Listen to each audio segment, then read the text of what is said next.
Meu nome é Ivan Kuritsin.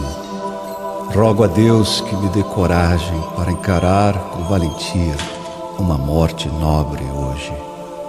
Vou morrer pela fé, pela verdade que tanto amei. Vou morrer por aquilo que tenho crido e ensinado, conforme as Sagradas Escrituras, tanto o Velho como o Novo Testamento. Vou morrer por ter observado o 7º dia da semana como repouso santificado por Deus. Como fui parar aqui, nesta morte de fogueira? Eu tinha muita esperança de que toda a igreja russa se reformaria e se restauraria à verdade pura do Evangelho. E agora, tudo isso vem abaixo.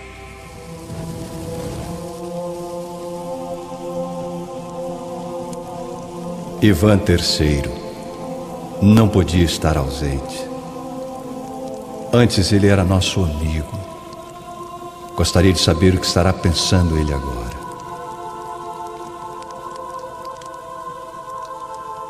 E olha só, Helena e Dmitri são subotniks, guardadores do sábado, como eu. A nora do próprio Tsar, o neto dele. O que será deles? Serão queimados também.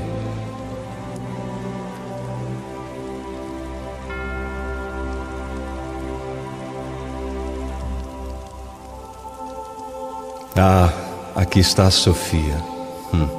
Com certeza deve estar contente hoje. Foi contra nós desde o começo de tudo.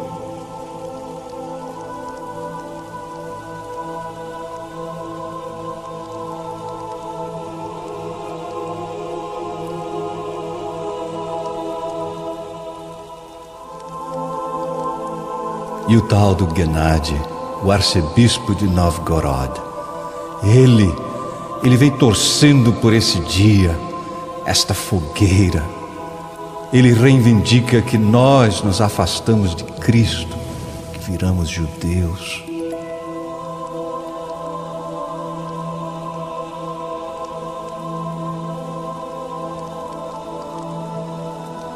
Mas eu sou cristão e hoje morro por amor a Cristo e a sua palavra.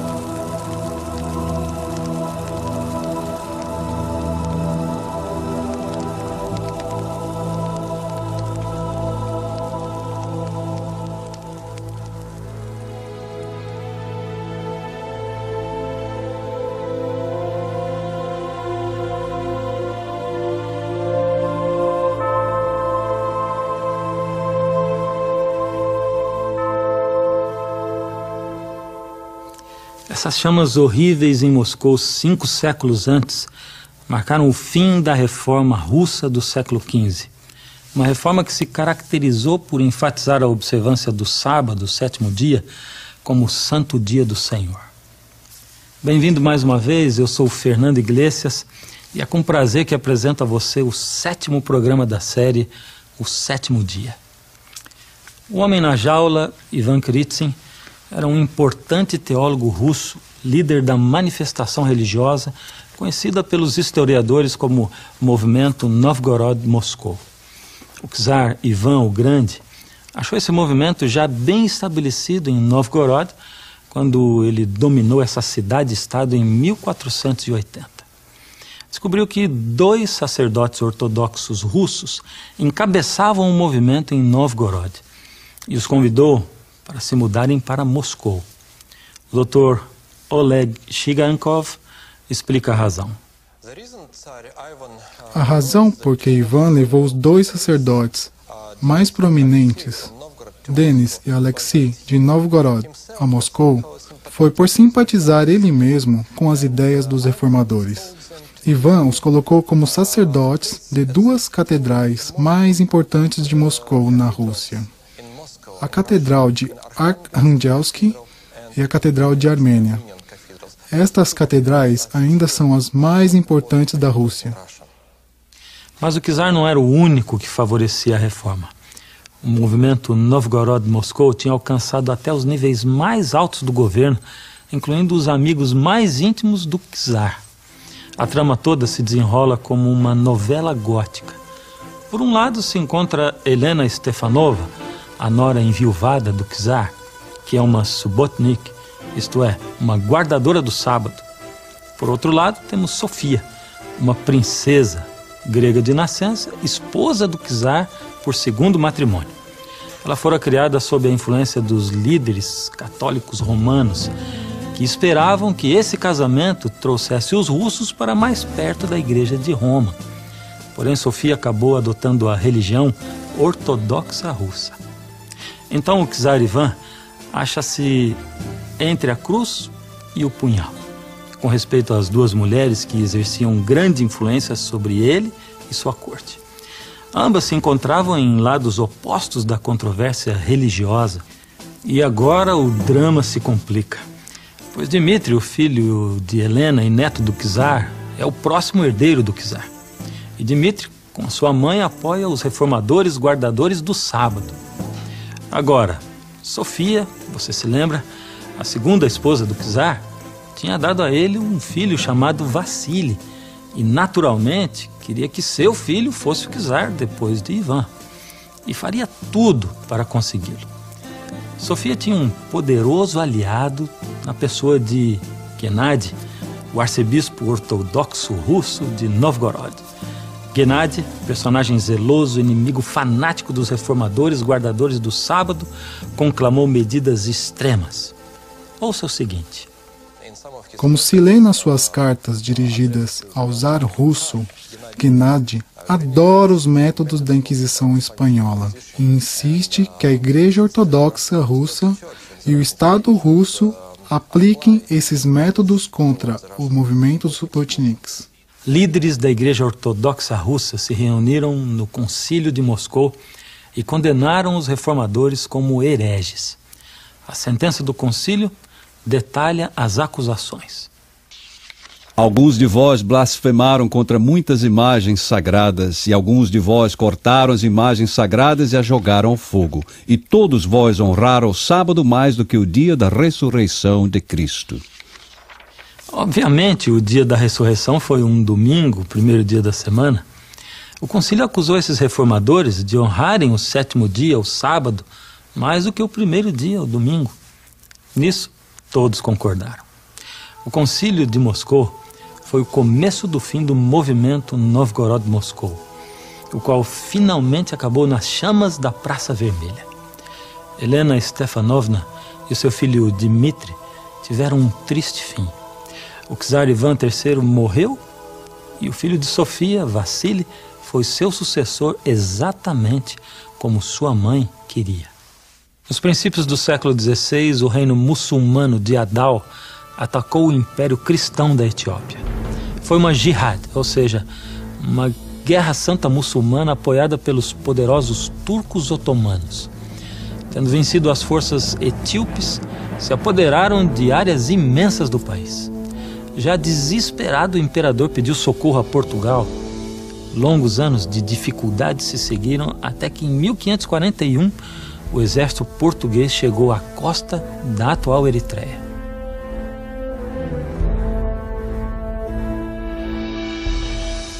Cristóvão da Gama, filho do famoso navegador Vasco da Gama, comandava uma tropa de 400 mosqueteiros. A missão de Cristóvão era salvar a Etiópia cristã. Foi um esforço que saiu caro. Na primeira grande batalha, os portugueses sofreram grandes perdas. O próprio Cristóvão foi capturado e decapitado pelo comandante muçulmano. Afortunadamente, com o resto do exército português, o imperador Galádeuos derrotou os invasores em 1543, acabando com a ameaça muçulmana. Porém, poucos anos depois, surgiu outra ameaça contra a cristandade etíope, quando certos missionários jesuítas tinham perseguido as tropas portuguesas. Esses jesuítas, enfrentando privações, cativeiro, tortura e morte, se dedicaram a levar a igreja etíope ao aprisco romano. Mas havia grandes diferenças entre a igreja ortodoxa etíope e a igreja católica romana. Entre elas, a observância do repouso do 7º dia pelos etíopes, uma prática que perdurava pelo menos por 1000 anos. Mesmo assim, os missionários jesuítas persistiram. No final, o imperador Sucenios se converteu ao catolicismo e professou sua lealdade ao Papa. Em 1622, ele proclamou que o catolicismo romano era a religião oficial do seu império. O imperador Sucenios fez uma proclamação exigindo que seu povo trabalhasse no sábado, uma profanação do santo dia. Isso foi um grave erro. Tanto o clero como o povo, todos lhe deram as costas. Não aceitaram sua proclamação. Foram somente os nobres e os súditos dele no palácio, os únicos que observavam a fé católica romana. Sucenios viu que suas boas intenções provocaram uma guerra civil, pois houveram milhares de mortos. Do meio desse caos e derramamento de muito sangue surgiu a voz da razão. O príncipe Facíladas falou ao seu pai, dizendo: veja quanta gente já matou, quantas mais irão morrer. Estas pessoas não são pagãs, não são muçulmanas, são a própria gente do Senhor, e alguns deles até mesmo parentes do Senhor. Assim, ele convenceu a Sucenios que este tinha cometido um erro. Então Sucenios proclamou outro edito, dizendo: quando eu aceitei a fé romana, pensei que seria bom para o povo, mas agora vejo que até o ignorante camponês prefere morrer por guardar sua tradição que aceitar a nova fé. Portanto, vou deixar o meu reino ao meu filho Facíladas. De agora em diante, o povo está livre para adorar como quiser. Na sua igreja, na sua comunidade, todos estão livres. Ainda hoje, a observância do repouso do 7º dia, assim como a do domingo, são comuns na Etiópia, a nação com a história mais longa da observância cristã do sábado. Imagine o seguinte: uma manhã você acorda ao som de policiais esmurrando a porta da sua casa. Eles prendem você com algemas, jogam no carro de polícia e levam para a cadeia sem dizer o porquê. Eles confiscam a sua propriedade e tomam toda a economia de uma vida inteira. Você fica por meses numa cela desejando saber por que está ali. De vez em quando, os sentinelas tiram você para ser interrogado pelos detetives, mas é um interrogatório muito estranho. Eles querem que você diga por que foi preso. Eles dizem que tem 7, 8 testemunhas contra você, porém não dizem quem são. Querem que você adivinhe. Algumas vezes o torturam. Você tenta lembrar quem o teria acusado e qual é o crime que você teria cometido. Então você fala alguns nomes esperando acertar. Algumas vezes prometem deixar você sair, mas só se cooperar com eles. No final você inventa coisas e confessa outras que nunca fez, esperando satisfazê-los. Depois de 1 ano ou mais, eles o levam à sala do tribunal junto a outros prisioneiros. O juiz está ali ditando sentenças. Alguns se livram facilmente, outros recebem prisão perpétua e outros pena de morte. E você? O que irá receber? Talvez esse cenário lhe dê uma ideia de como foi se encontrar nas garras da infame Inquisição. Uma maquinação diabólica para identificar e eliminar os dissidentes religiosos. A Inquisição Europeia, na Idade Média, tinha sua explanação, sua justificação. Uma justificativa era que esta vida é muito menos importante que a vida por vir. Portanto, se se tira a vida terrenal da pessoa para salvar a sua alma imortal, estava se fazendo um favor a essa pessoa. Outra justificativa da Inquisição era que não se tratava de executar sentenças de morte, costumeiramente queimando as pessoas, mas se tratava de recuperar a pessoa e induzi-la a voltar ao seio da Santa Igreja Mãe. O Papa Gregório IX estabeleceu a Inquisição medieval em 1231 para proteger o mundo católico dos hereges e rebeldes religiosos. A Inquisição era uma operação altamente organizada, empregando os poderes da Igreja e do Estado. Era uma arma devastadora. Em poucas palavras, dava resultado. Em 1469, o matrimônio de Fernando e Isabel uniu os reinos de Aragão e Castela, formando o Reino Unido de Espanha.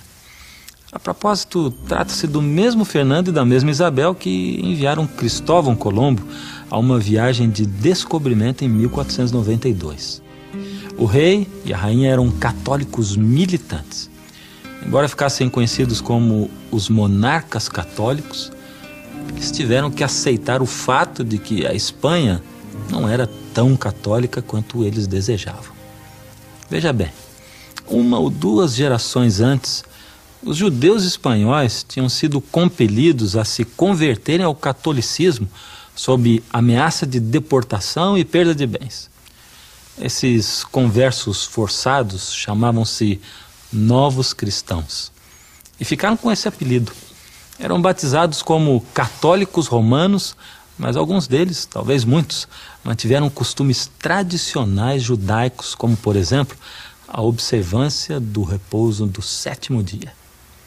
A rainha Isabel enxergou isso como uma grave profanação da verdadeira religião católica. Então, em 1478, ela persuadiu o Papa que autorizasse a Inquisição Espanhola. Queriam purgar a igreja de toda a mácula da heresia judaica. O poder da Inquisição era sutil e pérfido. Os inquisitores instavam o povo a vigiar secretamente seus amigos, seus vizinhos e ainda sua própria família. Eles usavam ameaças e torturas para constranger o povo e fornecer as evidências que precisavam.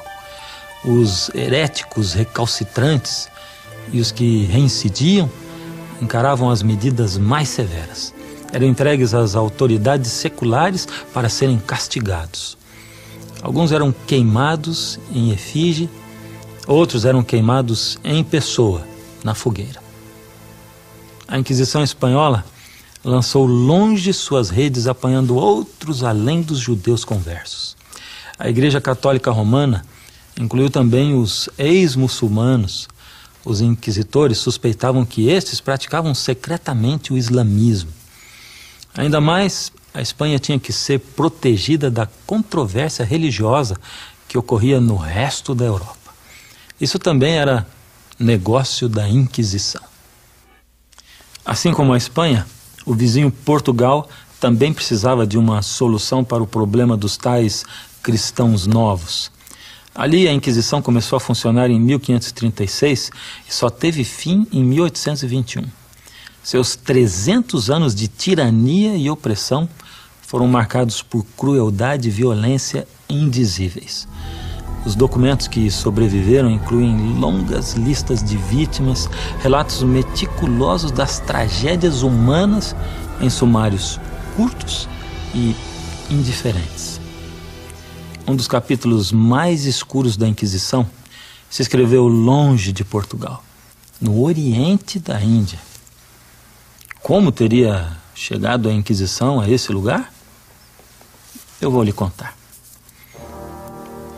Em fins do século XV, Vasco da Gama navegou ao redor da África pelo sul e chegou à Índia, abrindo rota marítima desde a costa europeia do Atlântico até o Oriente. A monarquia portuguesa prontamente reivindicou a posse de postos estratégicos da Índia. Era um novo mundo de oportunidades. Em tempo, muitos cristãos novos emigraram para lá, esperando achar uma vida nova fora do alcance dos inquisitores. Os conversos, mais propriamente em português os cristãos novos, saíram de Portugal para o Oriente nos anos 30 e 40 do século XVI, mais por motivações religiosas, porque tinham receio de serem perseguidos em Portugal, visto que sabiam que a Inquisição ia ser estabelecida na metrópole. Em 1560, a Inquisição portuguesa chegou à Índia, fazendo de Goa o centro de suas operações. A Inquisição alvejou em especial os cristãos que recusavam-se a trabalhar no sábado, repousando desde o pôr do sol da sexta-feira, como se ensina na Bíblia. A maior parte das pessoas acusadas de práticas judaicas eram, de facto, pessoas que tinham uma origem judaica, mais ou menos distante. Quem sabe aqueles guardadores do sábado que não tinham raízes judaicas sejam uma evidência de cristãos indianos que observavam o sábado por centenas de anos, cujos costumes sabáticos provinham desde o estabelecimento das primeiras igrejas cristãs na Índia. Essa gente local não era católica, nem se poderiam chamar de cristãos novos. Porém, isso não os protegeu contra o alcance da Inquisição em Goa.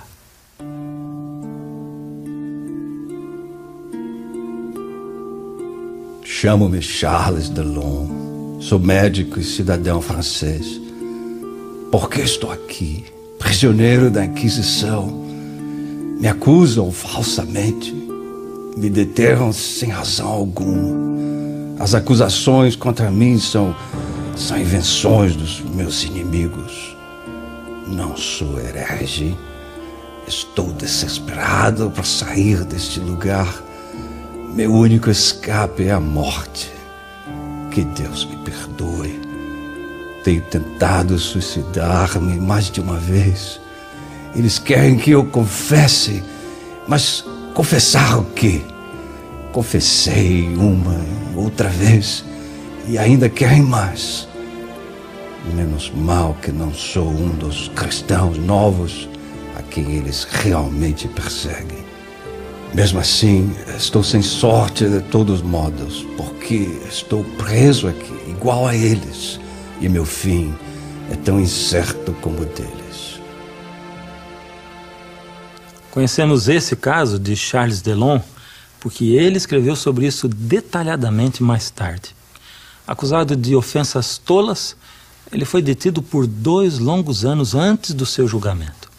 Os juízes o baniram da Índia e o sentenciaram a 5 anos de trabalho forçado nos estaleiros de Lisboa. Ele teve mais sorte que muitos. Seus amigos da França intervieram em favor dele e ele foi posto em liberdade antes do prazo. Em 1677, ele voltou à França, onde escreveu sobre o seu pesadelo como vítima da Inquisição. No seu relato, ele diz que a maioria dos martirizados em chamas sob acusação de judaizar não eram judeus, senão cristãos que observavam o sábado.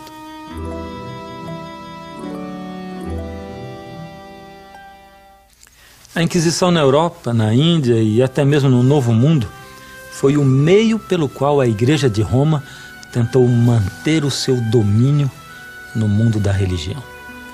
A oposição à autoridade católica romana, encabeçada por Martinho Lutero e outros reformadores protestantes, ameaçou minar a posição católica romana como a Igreja Universal.